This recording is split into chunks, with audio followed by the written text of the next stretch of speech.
Who moved my cheese? The story. Once, long ago in a land far away, there lived 4 little characters who ran through a maze looking for cheese to nourish them and make them happy. 2 were mice, named Sniff and Scurry, and 2 were little people, beings who were as small as mice but who looked and acted a lot like people today. Their names were Hem and Haw. Due to their small size, it would be easy not to notice what the 4 of them were doing. But if you looked closely enough, you could discover the most amazing things. Every day the mice and the little people spent time in the maze looking for their own special cheese. The mice, Sniff and Scurry, possessing simple brains and good instincts, searched for the hard nibbling cheese they liked, as mice often do. The 2 little people, Hem and Haw, used their complex brains, filled with many beliefs and emotions, to search for a very different kind of cheese, with a capital C, which they believed would make them feel happy and successful. As different as the mice and little people were, they shared something in common. Every morning, they each put on their jogging suits and running shoes, left their little homes, and raced out into the maze looking for their favorite cheese. The maze was a labyrinth of corridors and chambers, some containing delicious cheese. But there were also dark corners and blind alleys leading nowhere. It was an easy place for anyone to get lost. However, for those who found their way, the maze held secrets that let them enjoy a better life. The mice, Sniff and Scurry, used the simple trial and error method of finding cheese. They ran down one corridor, and if it proved empty, they turned and ran down another.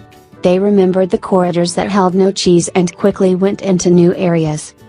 Sniff would smell out the general direction of the cheese, using his great nose, and Scurry would race ahead. They got lost, as you might expect, went off in the wrong direction and often bumped into walls. But after a while, they found their way. Like the mice, the 2 little people, Hem and Haw, also used their ability to think and learn from their past experiences. However, they relied on their complex brains to develop more sophisticated methods of finding cheese. Sometimes they did well, but at other times their powerful human beliefs and emotions took over and clouded the way they looked at things. It made life in the maze more complicated and challenging. Nonetheless, Sniff, Scurry, Hem and Haw all discovered, in their own way, what they were looking for. They each found their own kind of cheese one day at the end of one of the corridors in Cheese Station C. Every morning after that, the mice and the little people dressed in their running gear and headed over to Cheese Station C. It wasn't long before they each established their own routine. Sniff and Scurry continued to wake early every day and race through the maze, always following the same route. When they arrived at their destination, the mice took off their running shoes, tied them together and hung them around their necks, so they could get to them quickly whenever they needed them again. Then they enjoyed the cheese. In the beginning, Hem and Haw also raced toward Cheese Station C every morning to enjoy the tasty new morsels that awaited them. But after a while, a different routine set in for the little people. Hem and Haw woke each day a little later, dressed a little slower, and walked to Cheese Station C. After all, they knew where the cheese was now and how to get there. They had no idea where the cheese came from, or who put it there. They just assumed it would be there. As soon as Hem and Haw arrived at Cheese Station C each morning, they settled in and made themselves at home. They hung up their jogging suits, put away their running shoes and put on their slippers. They were becoming very comfortable now that they had found the cheese. "This is great," Hem said. "There's enough cheese here to last us forever." The little people felt happy and successful, and thought they were now secure. It wasn't long before Hem and Haw regarded the cheese they found at Cheese Station C as their cheese. It was such a large store of cheese that they eventually moved their homes to be closer to it, and built a social life around it. To make themselves feel more at home, Hem and Haw decorated the walls with sayings and even drew pictures of cheese around them which made them smile. One read: sometimes Hem and Haw would take their friend's bike to see their pile of cheese at Cheese Station C, and point to it with pride, saying, "Pretty nice cheese, hub?" Sometimes they shared it with their friends and sometimes they didn't. "We deserve this cheese," Hem said. "We certainly had to work long and hard enough to find it." He picked up a nice fresh piece and ate it. Afterward, him fell asleep, as he often did. Every night the little people would waddle home, full of cheese, and every morning they would confidently return for more. This went on for quite some time. After a while, Hem's and Haw's confidence grew into the arrogance of success. Soon they became so comfortable they didn't even notice what was happening. As time went on, Sniff and Scurry continued their routine. They arrived early each morning and sniffed and scratched and scurried around Cheese Station C, inspecting the area to see if there had been any changes from the day before. Then they would sit down to nibble on the cheese. One morning they arrived at Cheese Station C and discovered there was no cheese. They weren't surprised. Since Sniff and Scurry had noticed the supply of cheese had been getting smaller every day, they were prepared for the inevitable and knew instinctively what to do. They looked at each other, removed the running shoes they had tied together and hung conveniently around their necks, put them on their feet and laced them up. The mice did not overanalyze things. To the mice, the problem and the answer were both simple. The situation at Cheese Station C had changed. So, Sniff and Scurry decided to change. They both looked out into the maze. Then Sniff lifted his nose, sniffed, and nodded to Scurry, who took off running through the maze, while Sniff followed as fast as he could. They were quickly off in search of new cheese. Later that same day, Hem and Haw arrived at Cheese Station C. They had not been paying attention to the small changes that had been taking place each day, so they took it for granted their cheese would be there. They were unprepared for what they found. "What? No cheese?" Hem yelled. He continued yelling, "No cheese? No cheese?" as though if he shouted loud enough someone would put it back. "Who moved my cheese?" he hollered. Finally, he put his hands on his hips, his face turned red, and he screamed at the top of his voice, "It's not fair." Haw just shook his head in disbelief. He, too, had counted on finding cheese at Cheese Station C. He stood there for a long time, frozen with shock. He was just not ready for this. Hem was yelling something, but Haw didn't want to hear it. He didn't want to deal with what was facing him, so he just tuned everything out. The little people's behavior was not very attractive or productive, but it was understandable. Finding cheese wasn't easy, and it meant a great deal more to the little people than just having enough of it to eat every day. Finding cheese was the little people's way of getting what they thought they needed to be happy. They had their own ideas of what cheese meant to them, depending on their taste. For some, finding cheese was having material things. For others it was enjoying good health or developing a spiritual sense of well-being. For Haw, cheese just meant feeling safe, having a loving family someday and living in a cozy cottage on Cheddar Lane. To Hem, cheese was becoming a big cheese in charge of others and owning a big house atop Camembert Hill. Because cheese was important to them, the two little people spent a long time trying to decide what to do. All they could think of was to keep looking around Cheeseless Station C to see if the cheese was really gone. While Sniff and Scurry had quickly moved on, Hem and Haw continued to hem and haw. They ranted and raved at the injustice of it all. Haw started to get depressed. What would happen if the cheese wasn't there tomorrow? He had made future plans based on this cheese. The little people couldn't believe it. How could this have happened? No one had warned them. It wasn't right. It was not the way things were supposed to be. Hem and Haw went home that night hungry and discouraged. But before they left, Haw wrote on the wall. The next day Hem and Haw left their homes, and returned to Cheese Station C again, where they still expected, somehow, to find their cheese. The situation hadn't changed, the cheese was no longer there. The little people didn't know what to do. Hem and Haw just stood there, immobilized like two statues. Haw shut his eyes as tight as he could and put his hands over his ears.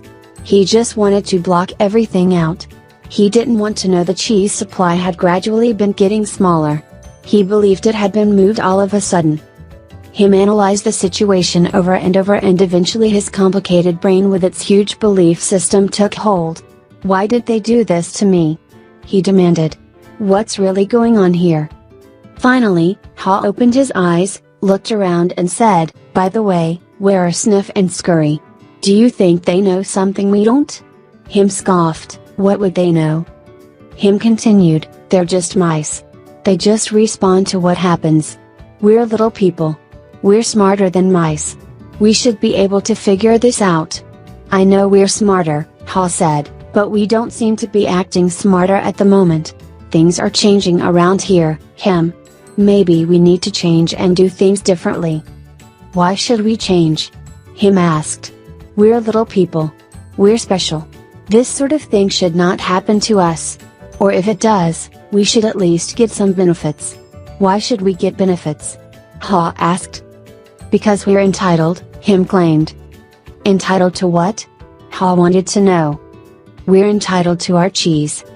Why? Ha asked. Because, we didn't cause this problem, Him said. Somebody else did this and we should get something out of it. Ha suggested, maybe we should simply stop analyzing the situation so much and go find some new cheese?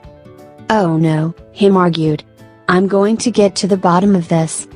While Him and Ha were still trying to decide what to do, Sniff and Scurry were already well on their way. They went farther into the maze, up and down corridors, looking for cheese in every cheese station they could find. They didn't think of anything else but finding new cheese. They didn't find any for some time until they finally went into an area of the maze where they had never been before, Cheese Station N. They squealed with delight. They found what they had been looking for, a great supply of new cheese. They could hardly believe their eyes. It was the biggest store of cheese the mice had ever seen. In the meantime, Him and Ha were still back in Cheese Station C evaluating their situation. They were now suffering from the effects of having no cheese. They were becoming frustrated and angry and were blaming each other for the situation they were in. Now and then Ha thought about his mice friends, Sniff and Scurry, and wondered if they had found any cheese yet. He believed they might be having a hard time, as running through the maze usually involved some uncertainty. But he also knew that it was likely to only last for a while. Sometimes, Ha would imagine Sniff and Scurry finding new cheese and enjoying it. He thought about how good it would be for him to be out on an adventure in the maze, and to find fresh new cheese. He could almost taste it. The more clearly Ha saw the image of himself finding and enjoying the new cheese, the more he saw himself leaving Cheese Station C. Let's go! He exclaimed, all of a sudden. No, Him quickly responded. I like it here. It's comfortable. It's what I know. Besides, it's dangerous out there. No, it isn't, Ha argued. We've run through many parts of the maze before, and we can do it again. I'm getting too old for that, Him said. And I'm afraid I'm not interested in getting lost and making a fool of myself. Are you? With that, Ha's fear of failing returned and his hope of finding new cheese faded. So every day, the little people continued to do what they had done before. They went to Cheese Station C, found no cheese, and returned home, carrying their worries and frustrations with them. They tried to deny what was happening, but found it harder to get to sleep, had less energy the next day, and were becoming irritable. Their homes were not the nurturing places they once were. The little people had difficulty sleeping and were having nightmares about not finding any cheese. But Him and Ha still returned to Cheese Station C and waited there every day. Him said, you know, if we just work harder we'll find that nothing has really changed that much. The cheese is probably nearby. Maybe they just hid it behind the wall. The next day, Him and Ha returned with tools. Him held the chisel, while Ha banged on the hammer until they made a hole in the wall of Cheese Station C. They peered inside but found no cheese. They were disappointed but believed they could solve the problem. So they started earlier, stayed longer, and worked harder. But after a while, all they had was a large hole in the wall. Ha was beginning to realize the difference between activity and productivity. Maybe, Him said, we should just sit here and see what happens. Sooner or later they have to put the cheese back. Ha wanted to believe that. So each day he went home to rest and returned reluctantly with Him to Cheese Station C, but cheese never reappeared. By now the little people were growing weak from hunger and stress. Ha was getting tired of just waiting for their situation to improve. He began to see that the longer they stayed in their cheeseless situation, the worse off they would be. Haw knew they were losing their edge. Finally, one day Haw began laughing at himself. Haw, look at us. We keep doing the same things over and over again and wonder why things don't get better. If this wasn't so ridiculous, it would be even funnier. Haw did not like the idea of having to run through the maze again, because he knew he would get lost and have no idea where he would find any cheese. But he had to laugh at his folly when he saw what his fear was doing to him. He asked him, "Where did we put our running shoes?" It took a long time to find them because they had put everything away when they found their cheese at Cheese Station C, thinking they wouldn't be needing them anymore. As Him saw his friend getting into his running gear, he said, "You're not really going out into the maze again, are you? Why don't you just wait here with me until they put the cheese back?" "Because, you just don't get it," Haw said. "I didn't want to see it either, but now I realize they're never going to put yesterday's cheese back. It's time to find new cheese." Him argued, "But what if there is no cheese out there? Or even if there is, what if you don't find it?" "I don't know," Haw said. He had asked himself those same questions too many times and felt the fears again that kept him where he was. He asked himself, "Where am I more likely to find cheese, here or in the maze?" He painted a picture in his mind. He saw himself venturing out into the maze with a smile on his face. While this picture surprised him, it made him feel good. He saw himself getting lost now and then in the maze, but felt confident he would eventually find new cheese out there and all the good things that came with it. He gathered his courage. Then he used his imagination to paint the most believable picture he could.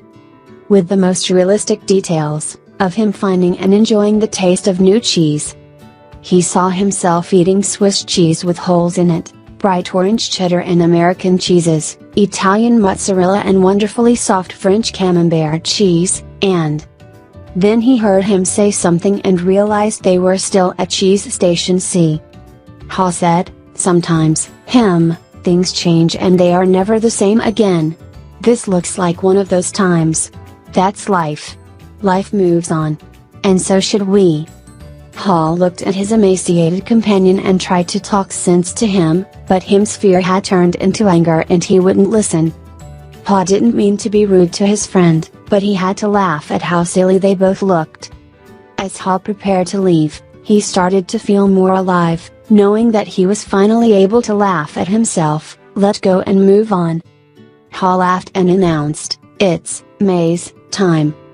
Him didn't laugh and he didn't respond. Haw picked up a small, sharp rock and wrote a serious thought on the wall for him to think about. As was his custom, Haw even drew a picture of cheese around it, hoping it would help him to smile, lighten up, and go after the new cheese. But Him didn't want to see it. It read, then, Haw stuck his head out and peered anxiously into the maze. He thought about how he'd gotten himself into this cheeseless situation. He had believed that there may not be any cheese in the maze, or he may not find it. Such fearful beliefs were immobilizing and killing him. Haw smiled. He knew Him was wondering, "Who moved my cheese?" But Haw was wondering, why didn't I get up and move with the cheese, sooner? As he started out into the maze, Haw looked back to where he had come from and felt its comfort. He could feel himself being drawn back into familiar territory, even though he hadn't found cheese here for some time. Haw became more anxious and wondered if he really wanted to go out into the maze. He wrote a saying on the wall ahead of him and stared at it for some time. He thought about it. He knew sometimes some fear can be good. When you are afraid things are going to get worse if you don't do something, it can prompt you into action. But it is not good when you are so afraid that it keeps you from doing anything. He looked to his right, to the part of the maze where he had never been, and felt the fear. Then, he took a deep breath, turned right into the maze, and jogged slowly, into the unknown. As he tried to find his way, Haw worried, at first, that he might have waited too long in Cheese Station C. He hadn't had any cheese for so long that he was now weak. It took him longer and it was more painful than usual to get through the maze. He decided that if he ever got the chance again, he would get out of his comfort zone and adapt to change sooner. It would make things easier. Then, Hal smiled a weak smile as he thought, better late than never. During the next several days, Hal found a little cheese here and there, but nothing that lasted very long. He had hoped to find enough cheese to take some back to him and encourage him to come out into the maze. But Hal didn't feel confident enough yet. He had to admit he found it confusing in the maze. Things seemed to have changed since the last time he was out here. Just when he thought he was getting ahead, he would get lost in the corridors. It seemed his progress was 2 steps forward and 1 step backward. It was a challenge, but he had to admit that being back in the maze, hunting for cheese, wasn't nearly as bad as he feared it might be. As time went on, he began to wonder if it was realistic for him to expect to find new cheese. He wondered if he had bitten off more than he could chew. Then he laughed, realizing that he had nothing to chew on at that moment. Whenever he started to get discouraged, he reminded himself that what he was doing, as uncomfortable as it was at the moment, was in reality much better than staying in the cheeseless situation. He was taking control, rather than simply letting things happen to him. Then he reminded himself, if Sniff and Scurry could move on, so could he. Later, as Hal looked back on things, he realized that the cheese at Cheese Station C had not just disappeared overnight, as he had once believed. The amount of cheese that had been there toward the end had been getting smaller, and what was left had grown old. It didn't taste as good. Mold may even have begun to grow on the old cheese, although he hadn't noticed it. He had to admit, however, that if he had wanted to, he probably could have seen what was coming. But he didn't. Hal now realized that the change probably would not have taken him by surprise if he had been watching what was happening all along and if he had anticipated change. Maybe that's what Sniff and Scurry had been doing. He decided he would stay more alert from now on. He would expect change to happen and look for it. He would trust his basic instincts to sense when change was going to occur and be ready to adapt to it. He stopped for a rest and wrote on the wall of the maze.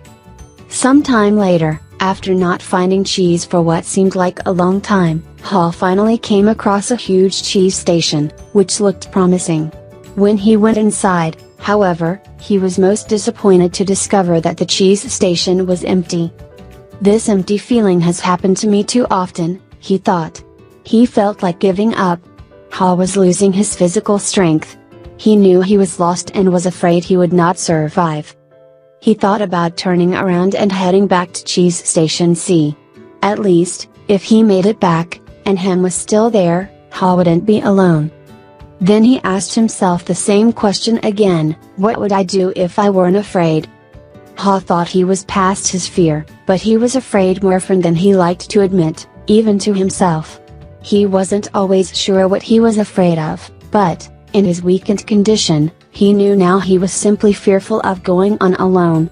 Hal didn't know it, but he was running behind because he was still weighed down by fearful beliefs. Hal wondered if Hem had moved on, or if he was still paralyzed by his own fears. Then, Hal remembered the times when he had felt his best in the maze. It was when he was moving along. He wrote on the wall, knowing it was as much a reminder to himself as it was a marking for his friend Hem, hopefully, to follow. Hal looked down the dark passageway and was aware of his fear. What lay ahead? Was it empty? Or worse, were there dangers lurking? He began to imagine all kinds of frightening things that could happen to him. He was scaring himself to death. Then he laughed at himself. He realized his fears were making things worse. So he did what he would do if he weren't afraid. He moved in a new direction. As he started running down the dark corridor, he began to smile. Hal didn't realize it yet, but he was discovering what nourished his soul. He was letting go and trusting what lay ahead for him, even though he did not know exactly what it was. To his surprise, Hal started to enjoy himself more and more. Why do I feel so good? He wondered. I don't have any cheese and I don't know where I am going. Before long, he knew why he felt good. He stopped to write again on the wall. Hal realized he had been held captive by his own fear. Moving in a new direction had freed him. Now he felt the cool breeze that was blowing in this part of the maze, and it was refreshing. He took in some deep breaths and felt invigorated by the movement. Once he had gotten past his fear, it turned out to be more enjoyable than he once believed it could be. Ha hadn't felt this way for a long time. He had almost forgotten how much fun it was to go for it. To make things even better, Ha started to paint a picture in his mind again. He saw himself in great realistic detail, sitting in the middle of a pile of all his favorite cheeses, from cheddar to brie. He saw himself eating the many cheeses he liked, and he enjoyed what he saw. Then he imagined how much he would enjoy all their great tastes. The more clearly he saw the image of himself enjoying new cheese, the more real and believable it became. He could sense that he was going to find it. He wrote. Ha kept thinking about what he could gain instead of what he was losing. He wondered why he had always thought that a change would lead to something worse. Now he realized that change could lead to something better. Why didn't I see this before? He asked himself. Then he raced through the maze with greater strength and agility. Before long he spotted a cheese station and became excited as he noticed little pieces of new cheese near the entrance. They were types of cheese he had never seen before, but they looked great. He tried them and found that they were delicious. He ate most of the new cheese bits that were available and put a few in his pocket to have later and perhaps share with him.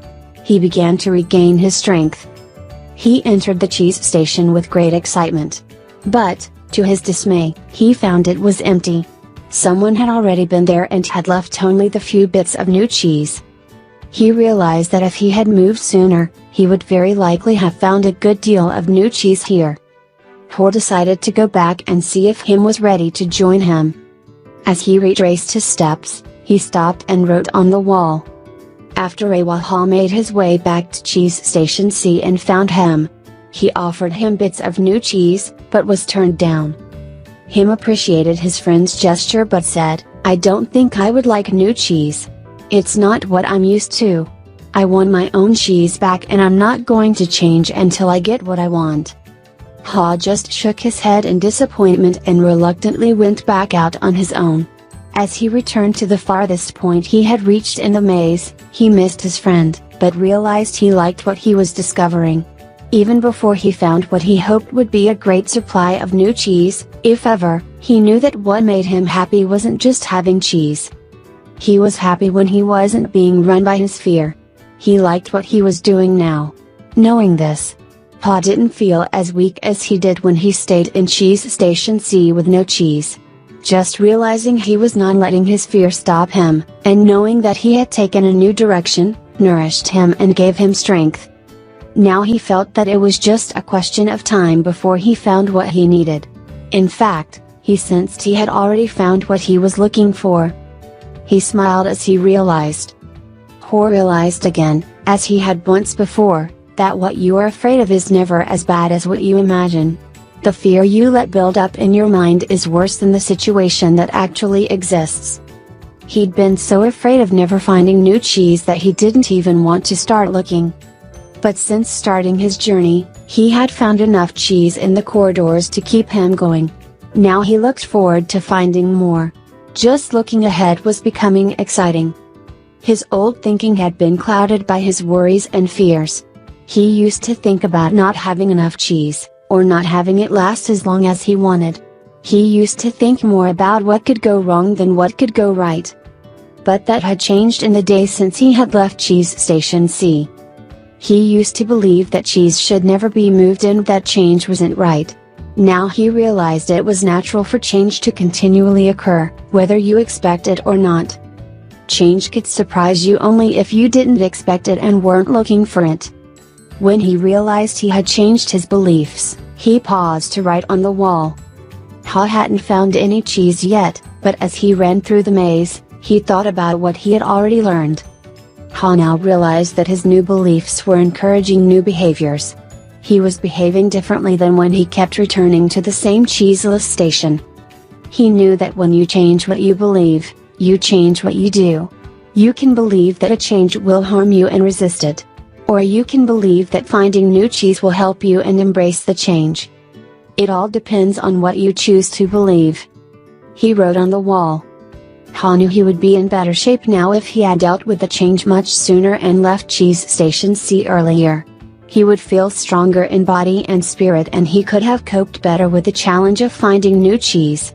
In fact, he probably would have found it by now if he had expected change, rather than wasting time denying that the change had already taken place. He used his imagination again and saw himself finding and savoring new cheese. He decided to proceed into the more unknown parts of the maze, and found little bits of cheese here and there. Ha began to regain his strength and confidence. As he thought back on where he had come from, Ha was glad he had written on the wall in many places. He trusted that it would serve as a marked trail for him to follow through the maze, if he ever chose to leave Cheese Station C. Ha just hoped he was heading in the right direction. He thought about the possibility that Hem would read the handwriting on the wall and find his way. He wrote on the wall what he had been thinking about for some time. By now, Ha had let go of the past and was adapting to the present. He continued on through the maze with greater strength and speed, and before long, it happened. When it seemed like he had been in the maze forever, his journey, or at least this part of his journey, ended quickly and happily. Ha proceeded along a corridor that was new to him, rounded a corner, and found new cheese at Cheese Station N. When he went inside, he was startled by what he saw. Piled high everywhere was the greatest supply of cheese he had ever seen. He didn't recognize all that he saw, as some kinds of cheese were new to him. Then he wondered for a moment whether it was real or just his imagination, until he saw his old friends Sniff and Scurry. Sniff welcomed Ha with a nod of his head, and Scurry waved his paw. Their fat little bellies shows that they had been here for some time. Ha quickly said his hellos and soon took bites of every one of his favorite cheeses. He pulled off his shoes, tied the laces together, and hung them around his neck in case he needed them again. Sniff and Scurry laughed. They nodded their heads in admiration. Then Ha jumped into the new cheese. When he had eaten his fill, he lifted a piece of fresh cheese and made a toast. Hooray for change! As Ha enjoyed the new cheese, he reflected on what he had learned. He realized that when he had been afraid to change, he had been holding on to the illusion of old cheese that was no longer there. So what was it that made him change? Was it the fear of starving to death? Ha smiled as he thought it certainly helped. Then he laughed and realized that he had started to change as soon as he had learned to laugh at himself and at what he had been doing wrong. He realized the fastest way to change is to laugh at your own folly, then you can let go and quickly move on. He knew he had learned something useful about moving on from his mice friends, Sniff and Scurry. They kept life simple. They didn't overanalyze or overcomplicate things. When the situation changed and the cheese had been moved, they changed and moved with the cheese. He would remember that. Ha had also used his wonderful brain to do what little people do better than mice. He envisioned himself, in realistic detail, finding something better, much better. He reflected on the mistakes he had made in the past and used them to plan for his future.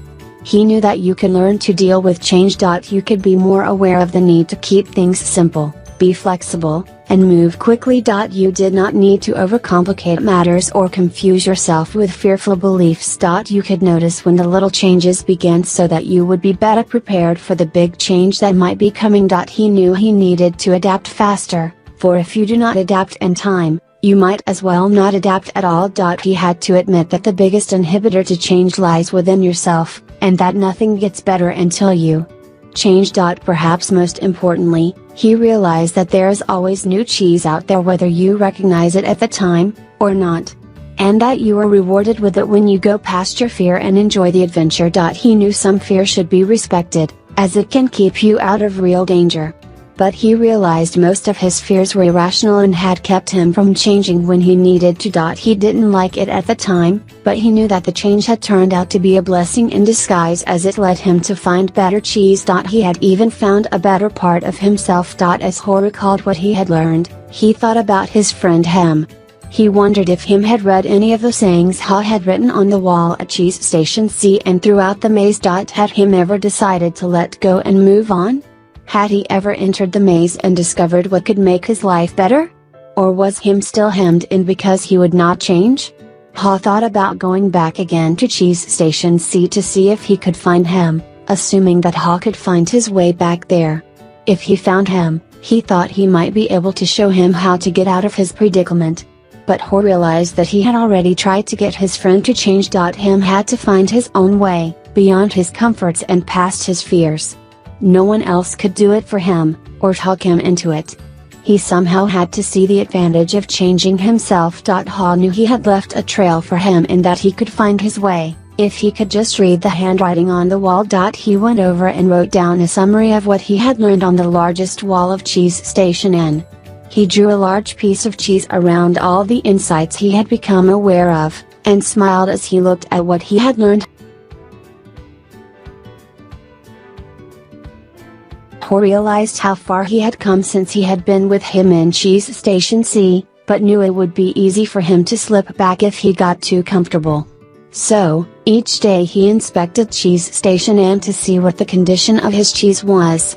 He was going to do whatever he could to avoid being surprised by unexpected change. While Ha still had a great supply of cheese, he often went out into the maze and explored new areas to stay in touch with what was happening around him. He knew it was safer to be aware of his real choices than to isolate himself in his comfort zone. Then, Ha heard what he thought was the sound of movement out in the maze. As the noise grew louder, he realized that someone was coming. Could it be that Hem was arriving? Was he about to turn the corner? Ha said a little prayer and hoped, as he had many times before, that maybe, at last, his friend was finally able to A discussion. Later that same day, when Michael finished telling the story, he looked around the room and saw his former classmates smiling at him. Several thanked him and said they got a good deal out of the story. Nathan asked the group, "What would you think of getting together later and maybe discussing it?" Most of them said they would like to talk about it, and so they arranged to meet later for a drink before dinner. That evening, as they gathered in a hotel lounge, they began to kid each other about finding their cheese and seeing themselves in the maze. Then Angela asked the group good-naturedly, "So, who were you in the story? Sniff, Scurry, him or Ha?" Carlos answered, "Well, I was thinking about that this afternoon. I clearly remember a time before I had my sporting goods business, when I had a rough encounter with change. I wasn't Sniff, one didn't sniff out the situation and see the change early. And I certainly wasn't Scurry, one didn't go into action immediately. I was more like him, who wanted to stay in familiar territory. The truth is, I didn't want to deal with the change. I didn't even want to see it." Michael, who felt like no time had passed since he and Carlos were close friends in school, asked, "What are we talking about here, buddy?" Carlos said, "An unexpected change of jobs." Michael laughed. "You were fired? Well, let's just say I didn't want to go out looking for new cheese. I thought I had a good reason why change shouldn't happen to me. So, I was pretty upset at the time." Some of their former classmates who had been quiet in the beginning felt more comfortable now and spoke up, including Frank, who had gone into the military. "Him reminds me of a friend of mine," Frank said.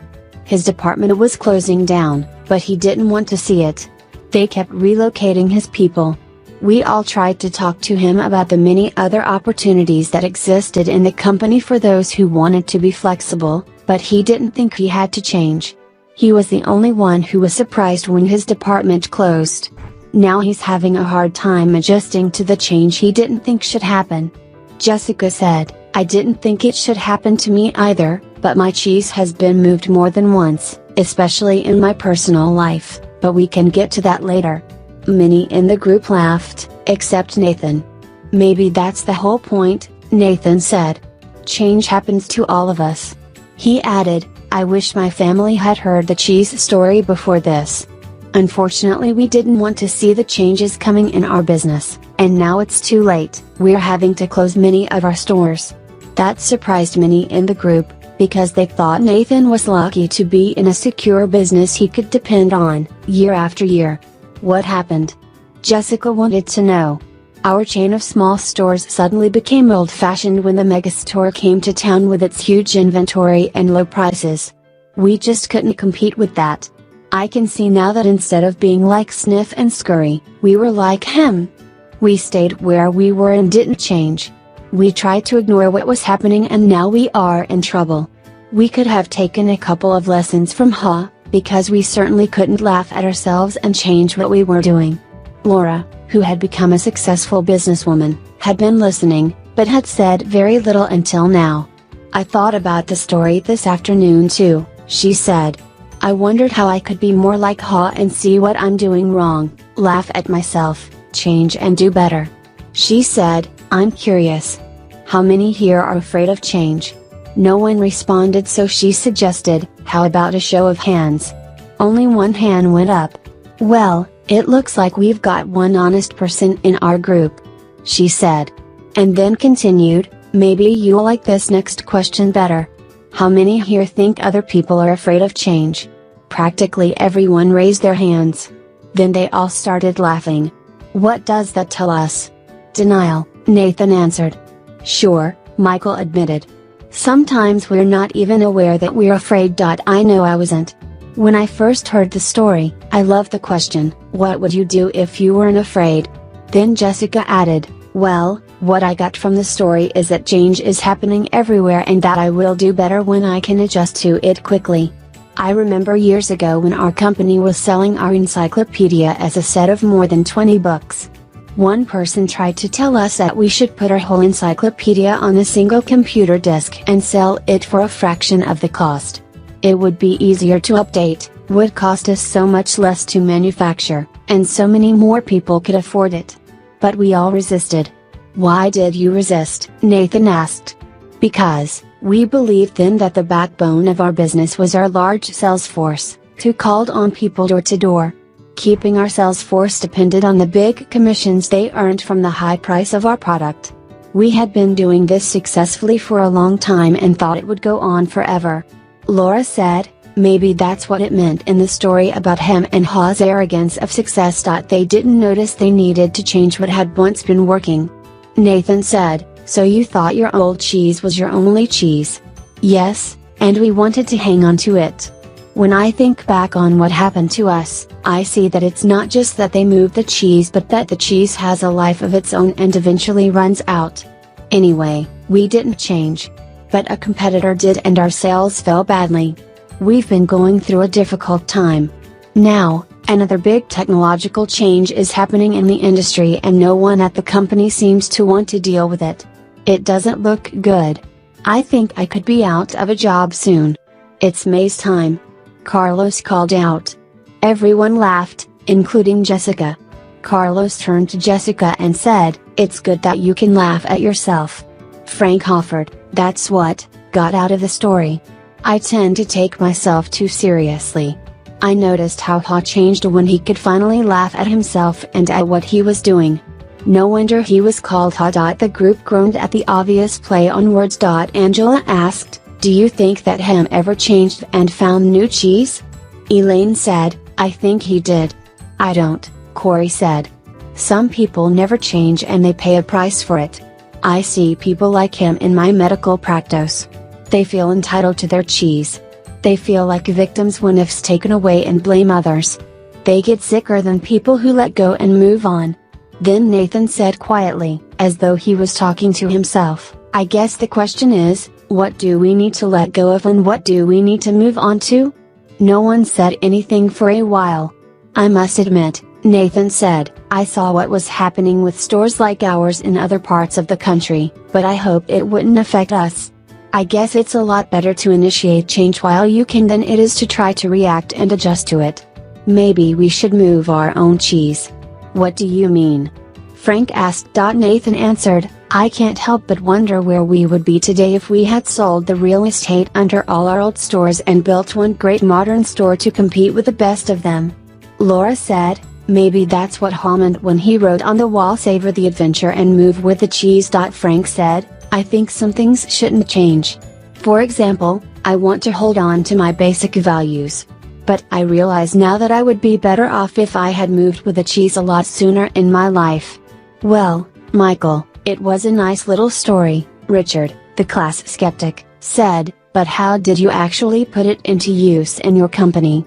The group didn't know it yet, but Richard was experiencing some changes himself. Recently separated from his wife, he was now trying to balance his career with raising his teenagers. Michael replied, "You know, I thought my job was just to manage the daily problems as they came up, when what I should have been doing was looking ahead and paying attention to where we were going. And boy did I manage those problems, 24 hours a day. I wasn't a lot of fun to be around. I was in a rat race, and I couldn't get out." Laura said, "So you were managing when you needed to be leading." "Exactly," Michael said. "Then when I heard the story of Who Moved My Cheese? I realized my job was to paint a picture of new cheese that we would all want to pursue, so we could enjoy changing and succeeding, whether it was at work or in life." Nathan asked, "What did you do at work?" "Well, when I asked people in our company who they were in the story, I saw we had every one of the 4 characters in our organization. I came to see that the Sniffs, Scurries, Hims and Haws each needed to be treated differently.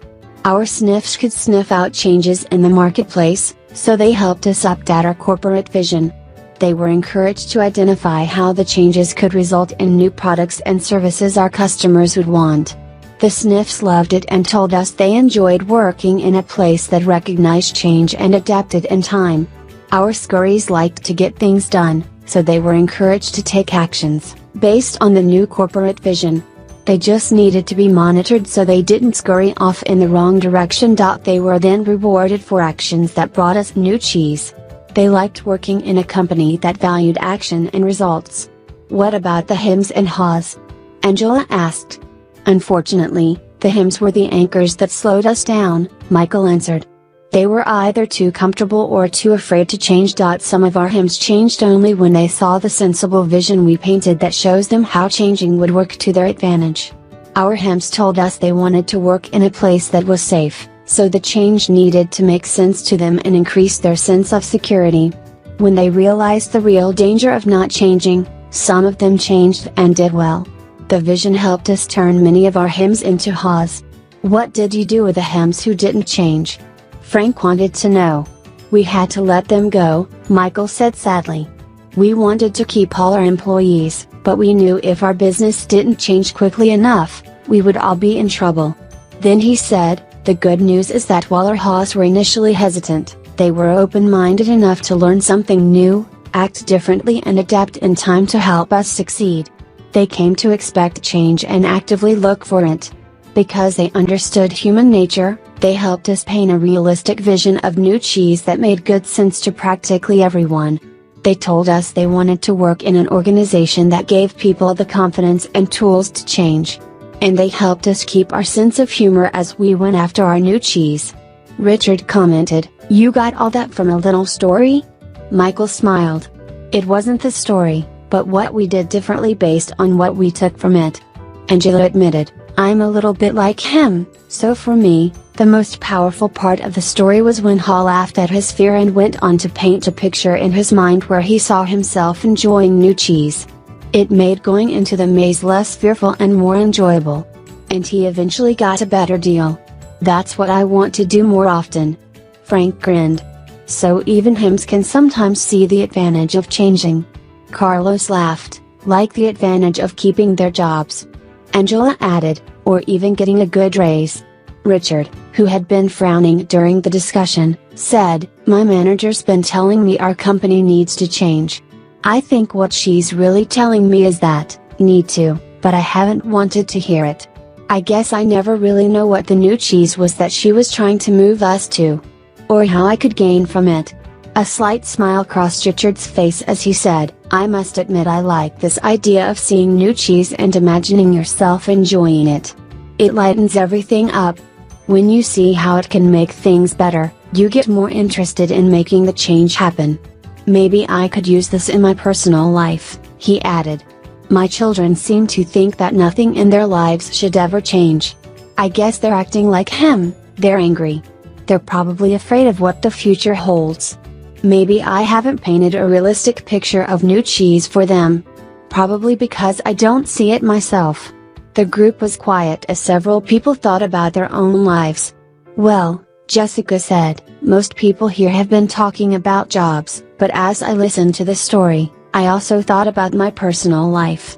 I think my current relationship is old cheese that has some pretty serious mold on it. Corey laughed in agreement. Me too. I probably need to let go of a bad relationship. Angela countered, or, perhaps the old cheese is just old behavior. What we really need to let go of is the behavior that is the cause of our bad relationships. And then move on to a better way of thinking and acting. Ouch! Corey reacted. Good point. The new cheese is a new relationship with the same person. Richard said, I'm beginning to think there is more to this than I thought. I like the idea of letting go of old behavior instead of letting go of the relationship. Repeating the same behavior will just get you the same results. As far as work goes, maybe instead of changing jobs, I should be changing the way I am doing my job. I'd probably have a better position by now if I did. Then Becky, who lived in another city but had returned for the reunion, said, as I was listening to the story and to everyone's comments here, I've had to laugh at myself. I've been like him for so long, hemming and hawing and afraid of change. I didn't realize how many other people did this as well. I'm afraid I've passed it on to my children without even knowing it. As I think about it, I realize change really can lead you to a new and better place, although you're afraid it won't at the time. I remember a time when our son was a sophomore in high school. My husband's job required us to move from Illinois to Vermont and our son was upset because he had to leave his friends. He was a star swimmer and the high school in Vermont had no swim team. So, he was angry with us for making him move. As it turned out, he fell in love with the Vermont mountains, took up skiing, skied on his college team and now lives happily in Colorado. If we had all enjoyed this cheese story together, over a cup of hot chocolate, we could have saved our family a lot of stress. Jessica said, I'm going home to tell my family this story. I'll ask my children who they think I am, sniff, scurry, him or ha, and who they feel they are. We could talk about what we feel our family's old cheese is and what our new cheese could be. That's a good idea, Richard said, surprising everyone, even himself. Frank then commented, I think I'm going to be more like Ha and move with the cheese and enjoy it. And I'm going to pass this story along to my friends who are worried about leaving the military and what the change might mean to them. It could lead to some interesting discussions. Michael said, well, that's how we improved our business. We had several discussions about what we got from the cheese story and how we could apply it to our situation. It was great because we had language that was fun for us to use to talk about how we were dealing with change. It was very effective, especially as it spread deeper into the company. Nathan asked, what do you mean by deeper? Well, the further we went into our organization, the more people we found who felt they had less power. They were understandably more afraid of what the change imposed from above might do to them. So they resisted change. In short, a change imposed is a change opposed. But when the cheese story was shared with literally everyone in our organization, it helped us change the way we looked at change. It helped everyone laugh, or at least smile, at their old fears and want to move on. I only wished I'd heard the cheese story sooner, Michael added. How come? Carlos asked. Because by the time we got around to addressing the changes, our business had already fallen off so badly that we had to let people go, as I said earlier, including some good friends. It was hard on all of us. However, those who stayed and most of those who left said the cheese story helped them see things differently and eventually cope better. Those who had to go out and look for a new job said it was hard at first, but recalling the story was a great help to them. Angela asked, what helped them most? Michael replied, after they got past their fear, they told me the best thing was realizing that there was new cheese out there just waiting to be found. They said holding a picture of new cheese in their minds, seeing themselves doing well in a new job, made them feel better, and helped them do better in job interviews. Several got better jobs. Laura asked, what about the people who remained in your company? Well, Michael said, instead of complaining about the changes that were happening, people now said, they just moved our cheese. Let's look for the new cheese. It saved a lot of time and reduced stress. Before long, the people who had been resisting saw the advantage of changing. They even helped bring about change. Corey said, "Why do you think they changed?" "They changed after the peer pressure in our company changed." He asked, "What happens in most organizations you've been in when a change is announced by top management? Do most people say the change is a great idea or a bad idea?" "A bad idea," Frank answered. "Yes," Michael agreed. "Why?" Carlos said, "Because people want things to stay the same and they think the change will be bad for them. When one person says the change is a bad idea, others say the same." "Yes, they may not really feel that way," Michael said, "but they agree in order to fit in.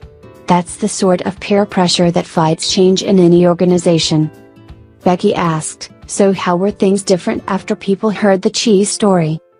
Michael said simply, "The peer pressure changed. No one wanted to look like him." Everyone laughed. They wanted to sniff out the changes ahead of time and scurry into action, rather than get hemmed in and be left behind. Nathan said, "That's a good point. No one in our company would want to look like him. They might even change. Why didn't you tell us this story at our last reunion? This could work." Michael said, "It does work. It works best, of course, when everyone in your organization knows the story, whether it is in a large corporation, a small business, or your family, because an organization can only change when enough people in it change." Then he offered one last thought. "When we saw how well it worked for us, we passed the story along to people we wanted to do business with, knowing they were also dealing with change. We suggested we might be their new cheese, that is, better partners for them to succeed fault with. It led to new business." That gave Jessica several ideas and reminded her that she had some early sales calls in the morning. She looked at her watch and said, "Well, it's time for me to leave this cheese station and find some new cheese." The group laughed and began saying their goodbyes. Many of them wanted to continue the conversation but needed to leave. As they left, they thanked Michael again. He said, "I'm very glad you found the story so useful and I hope that you will have the opportunity to share it with others soon."